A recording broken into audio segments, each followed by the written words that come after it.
तीन बहनों की लालची भाभी। करिश्मा, रेशमा और मनीषा तीन बहनें हैं। उनका एक भाई भी है, मयंक। मयंक अपनी बहनों को बहुत प्यार करता है, लेकिन मयंक की पत्नी सविता इस मामले में मयंक से बिल्कुल ही अलग है। वो अपनी ननदों का जितना बुरा कर सकती है उतना बुरा करती ही रहती है और अपनी ननदों पर हुक्म भी चलाती है। करिश्मा, करिश्मा, तुमने अभी तक नाश्ता नहीं बनाया? तुम्हारे भैया को ऑफिस जाने में देर हो रही है। हाँ भाभी, बस अभी बनाती हूँ। करिश्मा, तुम ये ढीलापन छोड़ दो। कल को पराए घर जाना है। वहाँ अगर तुम इस तरह से काम करोगी तो लोग क्या कहेंगे कि माँ ने और भाभी ने कुछ सिखाया नहीं। और तुम्हारी दोनों बहनें कहाँ हैं? रेशमा मार्केट गई है और मनीषा सो रही है। क्या? सुबह के 8 बज रहे हैं और ये महारानी अभी भी सो रही है? ये कहते हुए सविता अपनी सास दुर्गा देवी के पास जाती है। माँ जी, देख रही हो अपनी बेटियों के तौर तरीके? क्या हुआ बहू, सुबह सुबह क्या कर दिया मेरी बेटियों ने? अरे एक तो अभी अभी उठकर किचन में गई है, दूसरी सुबह सुबह बाहर चली गई और तीसरी अभी तक सो रही है। क्या करूं मैं इन तीनों का, मैं तो परेशान हो गई हूँ। जा जाकर उठा उसे और रेशमा से मैं बात करती हूँ। सविता सीधा मनीषा के कमरे में जाती है और उससे कहती है, महारानी जल्दी उठो, सूरज सर पर आ गया है। भाभी थोड़ी देर और सोने दो ना, मैं रात को लेट सोई थी। वो क्या है ना, यूनिट टेस्ट चल रहे हैं। शराफत से उठती है या नहीं, या फिर पानी की भरी बाल्टी डालूं तेरे ऊपर? नहीं भाभी, मुझे बिस्तर में नहीं लाना, उठती हूँ मैं। मनीषा जल्दी से उठकर बाथरूम में चली जाती है। सभी आराम से बैठकर नाश्ता कर रहे होते कि तभी रेशमा बाजार से हाथ में सामान लिए आ जाती है। रेशमा को देखते ही सविता उस पर बरस पड़ती है। लो, आ गई महारानी। ऐसा भी क्या सामान लाना था जो सुबह आंख मलते ही बाजार की तरफ रवाना हो गई? भाभी, कल आप ही तो चीख रही थी कि घर का सारा सामान मुझे ही लाना पड़ता है, घर में किसी को भी किसी काम से कोई लेना देना नहीं है। अब मैं बाजार जाकर सामान ले आई तो आपको इस बात से भी तकलीफ हो रही है? देख रही हो माँ जी, अपनी बेटी की जुबान कैंची से भी तेज चलती है।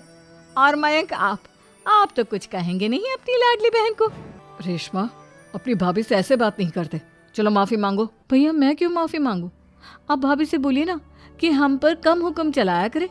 हम इस घर की बेटियां हैं और आपकी पत्नी की ननद है, नौकरानी नहीं। लो कर लो बात। इनकी भलाई के लिए कुछ भी बोलो तो इन्हें बुरा लग जाता है। इस घर में यही इज्जत है मेरी।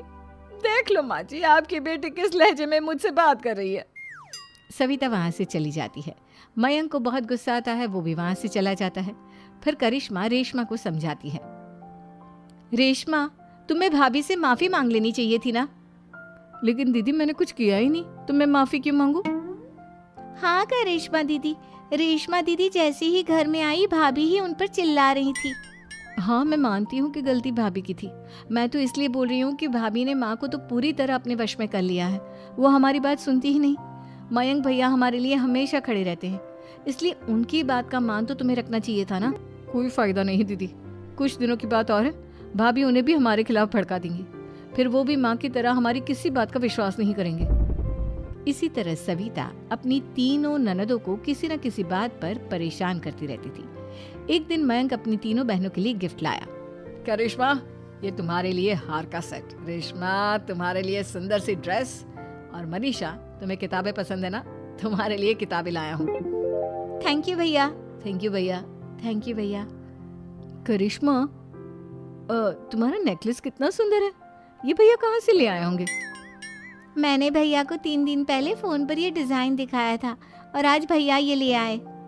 सविता तो अपनी ननदों के गिफ्ट्स देखकर जल गई और करिश्मा का नेकलेस तो उसे भी बहुत पसंद आया था। अपनी बहनों के लिए कितना अच्छा नेकलेस लेकर आए हैं, मुझे कभी कोई गिफ्ट नहीं दिया। मैं आज ही ये हार चुरा लूंगी। रात में सविता करिश्मा का हार चुरा लेती है और इसी तरह उसे अपनी ननदों की जो भी चीज़ अच्छी लगती वो उसे मांगती नहीं, बल्कि रात के अंधेरे में चुरा लेती। इसी तरह दिन बीतते गए और सविता ने मयंक के दिल में भी उसकी बहनों के लिए नफरत पैदा कर दी। एक दिन मयंक ने करिश्मा और रेशमा के लिए रिश्ता देखा और ये बात उसने घर में सबको बताई। माँ, करिश्मा और रेशमा के लिए बहुत अच्छा रिश्ता आया है। वो लोग कल इन्हें देखने आ रहे हैं। आप और सविता मिलकर सारी तैयारी कर लेना। ये सुनकर करिश्मा और रेशमा खुश हो जाती हैं, लेकिन सविता सोचती है, अगर इन दोनों बहनों की शादी हो गई तो घर और बाहर का काम कौन करेगा? मनीषा तो एक नंबर की कामचोर है, उससे तो किसी बात की उम्मीद लगाना ही बेकार है। मुझे इस शादी को रोकना होगा। अगले दिन सभी लड़के वालों के स्वागत की तैयारी करने में लगे होते हैं। तभी मयंक अपनी बहनों से आकर कहता है, तैयार हो गई तुम दोनों? देखो दोनों लड़के बहुत अच्छे हैं, मैं कोई कसर नहीं छोड़ना चाहता, इसलिए तुम उनके सामने अच्छे से बिहेव करना और अपनी भाभी से लड़ने मत लग जाना। करिश्मा, तुम वो नेकलेस पहन लो ना जो मैं तुम्हारे लिए लाया था। भैया मैं बहुत देर से वो नेकलेस ढूंढ रही हूँ, लेकिन मुझे मिल ही नहीं रहा। क्या तुमने नेकलेस खो दिया? तुम्हें पता भी है वो कितना महंगा था? तुम कोई काम ढंग से नहीं कर सकती। मयंक गुस्से में वहां से चला जाता है। थोड़ी देर बाद लड़के वाले भी आ जाते हैं। वो दोनों बहनों को पसंद कर लेते हैं और रिश्ता पक्का हो जाता है। लेकिन सविता के दिमाग में तो कुछ और ही खिचड़ी पक रही थी। वो पंडित जी के पास करिश्मा की कुंडली लेकर जाती है और उन्हें पैसे देकर करिश्मा की कुंडली बदलवा देती है। जब लड़के वालों के पास करिश्मा की कुंडली जाती है तो वो दुर्गा को फोन करते हैं। बहन जी, हमने करिश्मा की कुंडली अपने पंडित जी को दिखाई थी। आपकी बेटी की कुंडली नहीं बल्कि दोषों का पिटारा है। देखिए, मैं और मेरे पति इन सब बातों में बहुत विश्वास करते हैं, इसलिए हम आपकी बेटी से अपने बेटे की शादी नहीं करा सकते। इस तरह करिश्मा का रिश्ता टूट जाता है और सभी घर वालों को बहुत दुख होता है। अब कविता सोचती है, चलो करिश्मा का तो रिश्ता टूट गया, अब रेशमा का भी रिश्ता तोड़ना है। क्या करूं? अब सविता आवाज बदलकर किसी अननोन नंबर से रेशमा के होने वाले ससुराल में फोन करती है। हेलो, मैं कौन हूँ कौन नहीं ये आपके लिए जानना ज़रूरी नहीं, बस इतना सुन लो कि रेशमा का 2 साल से किसी के साथ अफेयर चल रहा है। बस रेशमा का रिश्ता तोड़वाने के लिए सविता का इतना कहना काफी था। अब रेशमा का भी रिश्ता टूट गया। मयंक और दुर्गा देवी ने रेशमा को खूब खरी खोटी सुनाई और उससे बार बार उस लड़के के बारे में पूछने लगी।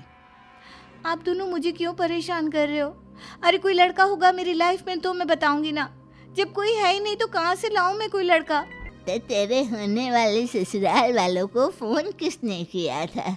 माँ, मैं नहीं जानती किसने फोन किया था, मैं सच कह रही हूँ। मैं तो पहले ही कह रही थी इसकी लगाम खींच कर रखो, लेकिन मेरी सुनता ही कौन है। आप चुप रहिए भाभी, ये सब आपका ही किया धरा है। अब तीनों बहनों को विश्वास हो जाता है कि ये सब उनकी भाभी ही कर रही है। तीनों बहनें अपनी भाभी को सबक सिखाने के लिए एक वकील कर लेती है और घर में हिस्सा मांगना। देखो भैया, माँ बाप की जायदाद में जितना बेटों का हक होता है उतना ही बेटियों का, इसलिए इस घर के 4 हिस्से होंगे और हमें अपना हिस्सा चाहिए। मैंने तुम्हारे लिए क्या क्या नहीं किया और तुम इस घर में हिस्सा मांग रही हो? भैया, आप और माँ हम बहनों की कोई बात नहीं सुनते हो और भाभी हमारी शादी नहीं होने देगी क्योंकि उन्हें लगता है कि आप हमारी शादी में ज्यादा पैसा लगाओगे और उन्हें हम जैसी फ्री की नौकरानी कहाँ मिलेगी। तो हम भाभी के साथ तो रह नहीं सकते, हम बहनों को अपना हिस्सा चाहिए। अरे तुम्हें शर्म आनी चाहिए अपने भाभी पर ऐसा इल्जाम लगाते हुए। वो तुम्हारे बारे में कितना सोचती है। हाँ माँ, भाभी हमारे बारे में बहुत सोचती है, दिन रात बस यही सोचती रहती है कि किस तरह से अपनी तीनों ननदों को परेशान करूं और कभी मुझे पढ़ने भी नहीं देती। दोनों बहनों का रिश्ता भी तो इन्होंने ही तोड़वाया है और रात में हमारे कमरे में आकर हमारी चीजें भी चुराती हैं। इसी तरह सविता की तीनों ननदें अपनी बात पर अड़ी रही। अब कोर्ट में तारीख भी शुरू हो गई। जब सविता को लगा कि उसकी तीनों ननद इतनी आसानी से नहीं मानने वाली, तो उसने अपने पति और सास को सारी सच्चाई बता दी और अपनी तीनों ननद से माफी मांगी। मयंक और दुर्गा को भी अपनी गलती का एहसास हो गया। अब सविता खुद करिश्मा और रेशमा के लिए अच्छा रिश्ता ढूंढती है और उनकी शादी करवाती है।